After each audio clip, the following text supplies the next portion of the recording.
saya kemarin tuh baca, jadi di sosial media atau di Facebook itu ada status ini Pak. Jadi beliau itu seorang ibu itu selalu diimpiin anaknya perempuan yang udah meninggal, dan anaknya perempuan tuh ini seneng dengan Facebook terus status. Cuma masalahnya itu di impiannya ibu itu anaknya itu bilang suruh hapus foto-fotonya. Nah, mungkin pesan di mimpinya itu suruh hapus foto-fotonya. Mungkin semasa hidupnya itu anak perempuan itu foto, tapi mungkin yang nggak upload gitu kan.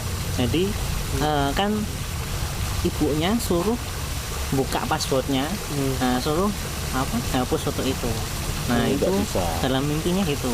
Nah ibunya juga bingung caranya ke Facebook aja. Sekarang orang tua kan kadang bingung kan?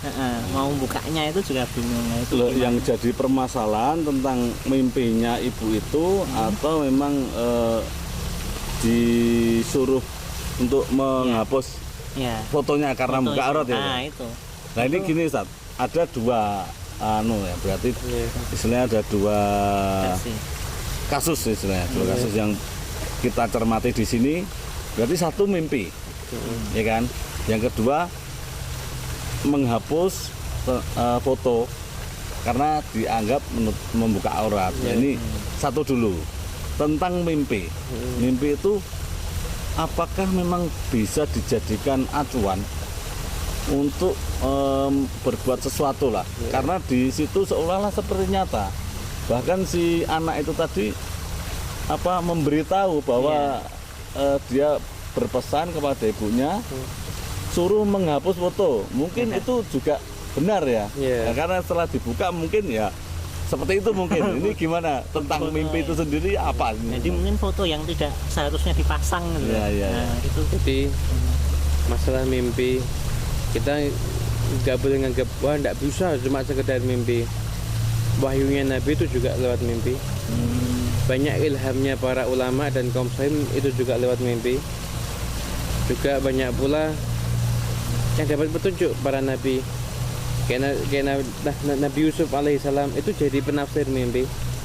Berarti mimpi itu kadang memang memberikan petunjuk. Buktinya kayak Nabi Yusuf itu ahli tafsir mimpi. Dan memang ada mimpi yang memberikan petunjuk. Ada mimpi yang sekedar kembang tidur, bunga tidur, lain. Ya, mimpi itu memberikan petunjuk. Nggak ada salahnya kalau kita ikuti selama itu dalam hal kebaikan. Lain kalau mimpi memberikan petunjuk supaya kita berbuat yang haram. Nggak boleh ini. Ketika mimpi itu petunjuk untuk kebaikan, nggak ada salahnya kalau kita turuti, nggak masalah. Walaupun itu bukan mimpinya Nabi atau orang soleh, istilahnya orang awam orang lah. Biasa ya. Itu bisa juga. Dan tetap selama itu tidak mengajak kita untuk berbuat yang haram, nggak ada salahnya kita ikutin. Nah mungkin ini perbuatan baik. Karena mungkin foto-foto anak itu masang foto yang disuruh menampilkan auratnya. Nah, menampilkan aurat ini haram. Aurat itu haram, nggak boleh. Cuma tampilkan di Facebook, nggak pakai kerudung, haram. Akhirnya pakaiannya ketat, haram semuanya itu.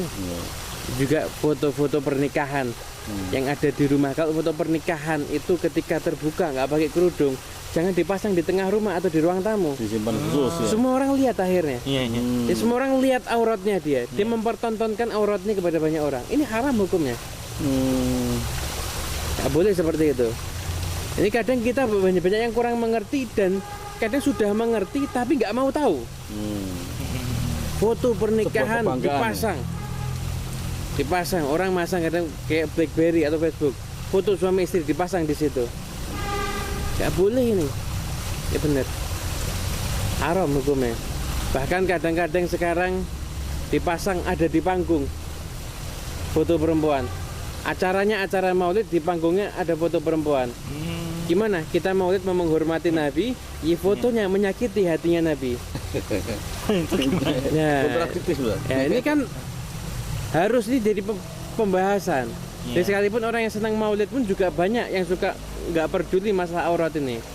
Masalah perempuan, aurat perempuan itu nggak boleh. Aurat ini nggak boleh dipertontonkan haram. Kalau kita mau bahas masalah aurat, kita harus tahu definisinya aurat dulu kan. Oh gitu. Aurat itu Perempuan tuh kalau ketika sholat sama di luar sholat beda auratnya. Aurat perempuan ketika sholat itu seluruh tubuh kecuali wajah dan telapak tangan. Wajah dan telapak tangan harus dibuka ketika sholat.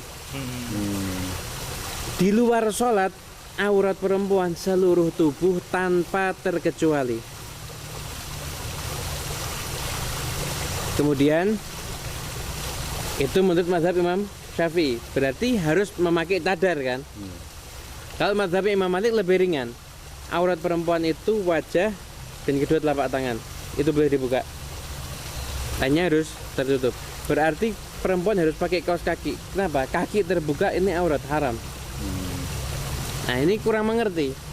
Banyak orang-orang yang suka hadir pengajian masih terbuka kadang-kadang auratnya. Tangan itu terbuka sampai seperti ini haram, aurat ini. Nah, aurat itu harus tertutup, terjaga. Makanya banyak sering katakan penghuni neraka itu paling banyak wanita. Kenapa? Susah jaga auratnya. Ya, seorang wanita harus paham benar masalah aurat ini. Jangan sampai aurat itu sekedar dibuka tanpa ada rasa malu sedikit pun. Acara pernikahan misalkan, acara pernikahan mempelai perempuan nggak pakai kerudung. Nanti alasannya apa? Itu semua yang hadir banyak perempuannya. Tukang fotonya siapa? Laki-laki. Keluarganya si laki-laki bukan mahramnya si perempuan. Lihat perempuan itu buka aurat, dosa. Kemudian kadang-kadang juga keluarga dari mempelai kalau belum menikah nggak boleh pakai kerudung, suruh buka kerudung, haram hukumnya. Ini kita harus tegas masalah ini, nggak bisa, haram ya haram. Nggak mungkin kita mau ngomong menyepelekan syariatnya Nabi Muhammad. Ini semua aturannya Nabi. Kalau ngaku cinta sama Nabi, ngaku seneng sunnahnya Nabi, ikuti syariatnya Nabi. Tutup aurat dengan sebenar-benarnya. Masalah pengajian, masalah hadir maulid itu nomor sekian. Yang penting aurat dulu ditutup. Ini lebih penting daripada hadir pengajian, daripada hadir maulid. Aurat dulu tutup, perhatikan. Waliyadzubillah, kalau sudah tahu membuka aurat ini hukumnya haram, kok tetap berani lancang melakukan?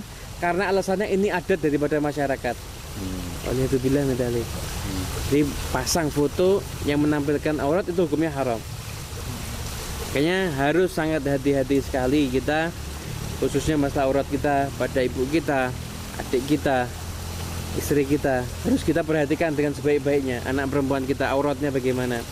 Jangan sampai ketika kita sudah tahu itu hukumnya haram, mereka melanggar di hadapan kita, kita tahu kita nggak mengingatkan, nanti kita akan mendapatkan dosa yang sama. Waliyadzubillah min dzalik. Untuk tadi masalah mimpi, kan orang yang berurusan itu sudah meninggal, Pak. Yeah. Gimana hubungannya antara pesan dari orang yang sudah meninggal, tapi lewat mimpi, tadi bisa katanya bisa dijadikan petunjuk. Nah, untuk masalah ini bagaimana ini? Kita kan orang awam, untuk apa ya, memikirkannya susah. Iya. Jadi kita lihat aja ketika pesan itu berupa kebaikan, nggak ada salahnya kalau kita turuti. Mungkin ini si anak mungkin pernah pasang foto yang membuka aurat sehingga dia di sana dapat kiriman dosa terus setiap orang yang lihat. Mungkin si anak akhirnya minta dihapus, kan mungkin juga. Itu bisa juga. Mungkin juga terjadi. Allah Maha Kuasa untuk melakukan semuanya itu. Oh, gitu. Atau sudah meninggal tapi memberi pesan lewat mimpi. Nah, kalau misalnya ulama, para wali kan jelas ya. Ini kan biasa gitu loh. Ya mungkin Allah berkuasa untuk melakukan itu, kita kan juga nggak tahu kan. Yang penting selama intinya itu baik, kenapa sih? Apa salahnya kita melakukan pesannya tersebut? Apalagi ini untuk kepentingan si anak. Kan si anak menyesali perbuatannya. Hanya juga orang jangan gampang-gampang pasang foto ada di Facebook, nanti terbuka auratnya. Nah, untuk menyikapi kondisi masyarakat ya rata-rata di Indonesia lah, ya, pakai apa istilahnya, penutup atau kerudung kan ada tingkat-tingkatannya. Ada yang memang sudah tahu yakin sudah semua tertutup. Nah, ada sebagian kan hanya sekedar untuk apakah itu sudah termasuk dalam usaha menutup aurat apa bagaimana? Mungkin kadang hanya selendang. Ya kan, yang penting jangan sampai rambutnya kelihatan ya. Oh, gitu. Ada Mas Heriskan itu bajunya ketat sekali, terus pakai kerudung. Ini kan malah lucu. Haram ini hukumnya. Oh, enggak boleh ya? Masalah auratnya harus langsung ditutup. Gak boleh orang, yang penting saya kerudungi hatinya dulu. Kalau gitu sholat aja hatinya, jasadnya nggak usah sholat. Ya jasad juga berpengaruh dong. Apa sih? Kalau mau kerudung ya kerudung sekalian. Tuh pakai kerudungnya. Pakai kerudung itu susahnya apa sih? Malah mungkin orang akan terlihat lebih anggun kalau dia pakai kerudung. Kerudung susahnya apa? Pindah ya. Ya. Kalau misalnya sumuk ini tuh ya jangan keluar rumah, di rumah dingin malahan. Di luar rumah. Nah, ikuti. Kita itu kadang-kadang masih sering mikir-mikir ngikuti aturannya Nabi dan aturannya Allah. Padahal ini jalan hidup kita. Kita kalau punya motor aja kita ikuti aturannya kok. Pemakaian dirayain sampai berapa itu mesti diikuti semuanya. Kenapa? Takut motornya rusak. Diisi pakai bensin nggak ada, ngisi pakai kecap. Kenapa? Ngikuti aturan petunjuknya. Harus diisi pakai oli. Itu semua aturannya. Kalau kita ganti-ganti aturan yang berlaku untuk urusan motor aja, motornya bisa rusak. Untuk urusan hidup, urusannya surga sama neraka nanti. Apalagi itu ya. Nah, apalagi harus lebih kita ikuti, harus lebih kita taati peraturan dari Allah dan Rasulullah Shallallahu Alaihi Wasallam. Iya, Ustaz. Terima kasih, Ustaz. Nah, terus masih dengan Facebook kan. Ya. Nah, kalau tadi kan soalnya Facebook itu kan seolah-olah ibarat sebagai sarang loh saya. Pedang bermata dua ya. Bermata dua. Jadi selain foto tadi ya misalkan status ya. Jadi status gunjing orang gitu kan. Lalu dia lupa sampai-sampai kan itu banyak komen gitu ya. Komen gini-gini. Yang komen itu juga mungkin membalas cacian-cacian. Jadi akhirnya bercabang-cabang. Nah itu mensikapi itu gimana Ustaz? Ini banyak terjadi. Pokoknya sesuatu yang haram ditulis, yang haram diucapkan ketika ditulis itu juga haram. Kita haram mengucapkan mencaci seseorang kan. Ketika kita tulis cacian tersebut hukumnya haram. Kita haram untuk menggunjing seseorang. Ketika kita tulis gunjingan tersebut maka hukumnya haram. Walaupun Jadi, itu terkadang sambil bercanda itu tetap haram nggak boleh. sekiranya kalau membuat orang tersinggung ya haram ya, menyakiti hati orang lain. Tapi kadang ada yang istilahnya membuka aibnya sendiri. Walaupun itu mungkin tidak sengaja. Misalnya di status ditulis baru mandi. Nah itu Baru apa? Makan. Ini sedang pergi kemana itu gimana tuh? Ya itu kan ya gak membuka aib kan itu. Ya cuma cerita kegiatan sehari-hari aja. kayak Yang nggak ada masalah. Cuma ya nggak ada masalah sih sebenarnya. iya. Terserah aja. Adi. Nanti mau masuk kamar mandi, foto kamar mandi tulis saya sekarang di kamar mandi. Atau dari kamar mandi sudah keluar dari kamar mandi. Aktivitas ya. Ada masalah. Mau minum teh, mau makan tahu goreng tulis. Jadi Apalagi- satu hari bisa nulis sampai ratusan kali dia. apalagi Bang Soal kalau misalkan Bang Soal nulis sholatlah sebelum sholatkan, nah itu malah tambah pahala ya Sob, ya. Ya, kalau menulis nasihat lain. Menulis nasihat lain. Kita kasih ilmu, wah itu luar biasa.